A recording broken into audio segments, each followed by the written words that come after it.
Bonjour à vous tous, paroissiens de Nogent-sur-Marne et d'ailleurs. En ce temps de confinement, je me retrouve à vous parler depuis le séminaire. Mais je voudrais vous proposer de renouer avec une pratique de la tradition de l'Église. L'une des plus célèbres prières, l'objet de dévotion sans doute le plus répandu dans le monde, j'ai nommé le chapelet. Bon, c'est sûr, comme ça ne fait pas rêver. C'est long, c'est répétitif, on voit surtout des grands-mères prier le chapelet. Bref, on a tous nos petites excuses pour ne pas nous y mettre. Je vous propose de faire un petit tour dans le passé pour découvrir les belles racines de cette prière. Au matin de l'expansion du christianisme, les pères du désert déjà avaient des intuitions fondamentales que l'on va retrouver dans la prière du rosaire. Voici ces intuitions. La nécessité de garder le souvenir de Dieu pendant toute la journée, pour mettre Dieu dans sa vie quotidienne. L'exigence de concentrer l'amplitude des Écritures saintes en de formules brèves, pour la mémorisation de l'Évangile. L'utilisation du nombre pour prier, pour structurer la prière. L'utilisation d'un instrument pour la prière, pour ne pas oublier que le corps fait tout autant partie de la prière que l'esprit. Ensuite, la structuration de la prière prolonge ses racines chez saint Benoît, notamment dans la règle qu'il a écrite pour ses moines, qui a irrigué quasiment tout le monde monastique médiéval. Il demande à ses moines de réciter les 150 psaumes chaque semaine. Ça peut nous paraître beaucoup comme ça, mais il précise que nos saints-pères le faisaient tous les jours. Alors, nous, qui n'avons pas la même ardeur, nous pouvons bien le faire chaque semaine. Alors vous pensez bien, au Moyen-Âge, un gros écart est creusé entre les quelques clercs et nobles cultivés d'un côté, et les laïcs et même quelques moines qui ne savaient pas lire de l'autre. Alors comment imposer la prière des psaumes à ceux qui ne savent pas lire ? Petite adaptation, pour les moines illettrés, on remplace la récitation des 150 psaumes par 150 prières plus courtes, apprises par cœur. Alors on voit rapidement naître une nouvelle pratique de la piété. J'ai nommé le psautier du Notre Père. Alors on le comprend bien, ça consistait donc à réciter 150 Notre Père au lieu des 150 psaumes du psautier.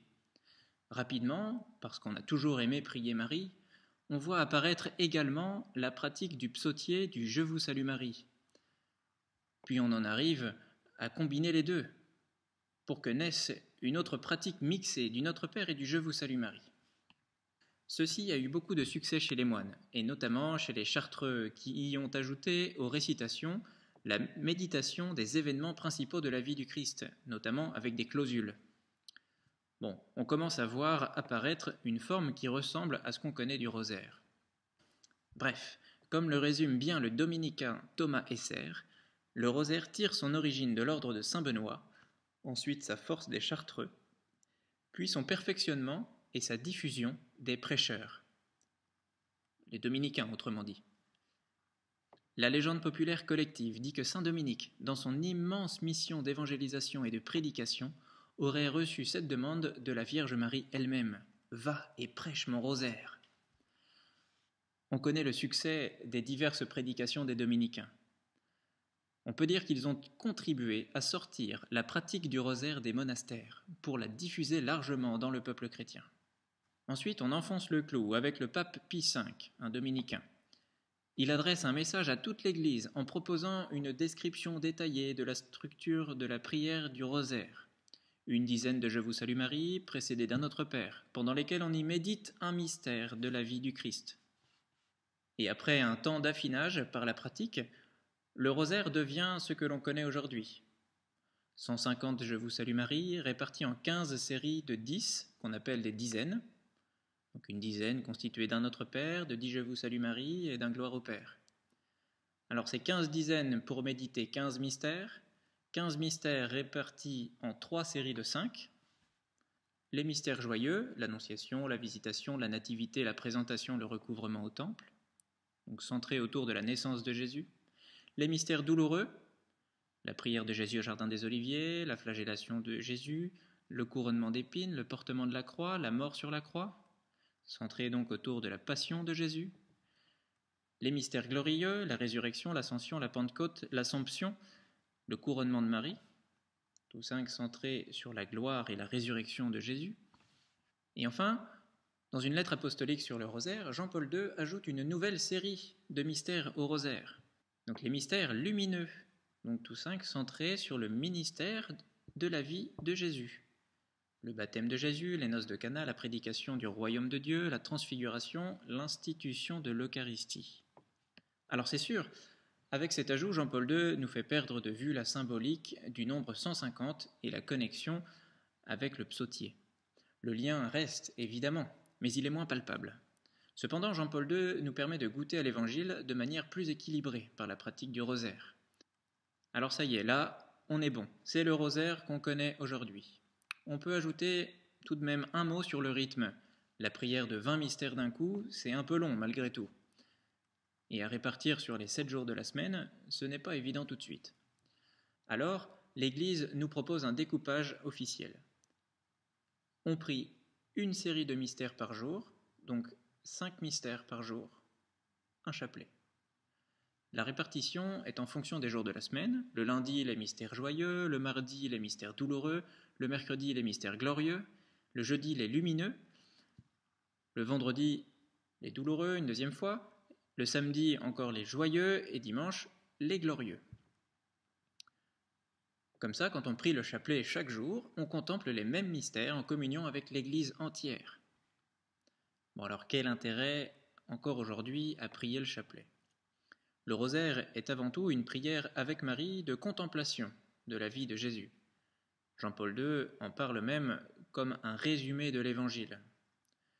La prière du chapelet éduque à la vertu de persévérance, puisqu'il est marqué par la répétition insistante et incessante des Notre Père et des Je vous salue Marie. Sa pratique est simple. On peut facilement prier à plusieurs, en communauté, en famille, et ainsi se joindre à l'expérience spirituelle de l'Église primitive, comme nous en avons le témoignage en Actes 1, 14. Tous d'un même cœur étaient assidus à la prière, avec notamment Marie, la mère de Jésus. Par les témoignages des évangélistes, et de saint Paul notamment, l'Évangile nous invite à prier sans cesse. Le chapelet se révèle être un moyen pour entrer dans cette dynamique. Enfin, le rosaire est un équilibre. Il y a en même temps une prière vocale et en même temps une prière mentale, de même que notre nature humaine est un corps et esprit. Le pape Paul VI rappelle que, sans la contemplation, le rosaire est un corps sans âme, et sa récitation court le danger de devenir une répétition mécanique. Si égrener le chapelet et réciter en boucle des Je vous salue Marie soutient la contemplation, cette dernière donne sens au premier, comme un cercle vertueux. Alors, les amis, je vous invite donc premièrement à retrouver et à dépoussiérer votre chapelet, ou celui de votre grand-mère. Vous pouvez même en faire fabriquer à vos enfants, avec simplement du fil et des perles. Recherchez sur Internet des aides-mémoires et des méditations qui vont vous soutenir dans les contemplations des mystères du Christ. Vous pouvez aussi, et personnellement j'ai commencé comme ça, mettre une vidéo qui diffuse la prière d'un chapelet. Par exemple, Kathéo retransmet tous les jours sur Internet celui qui est prié à la grotte de Lourdes. Sur ce, bonne route avec Marie sur le chemin qu'est le Christ, et à bientôt à Nogent après le confinement.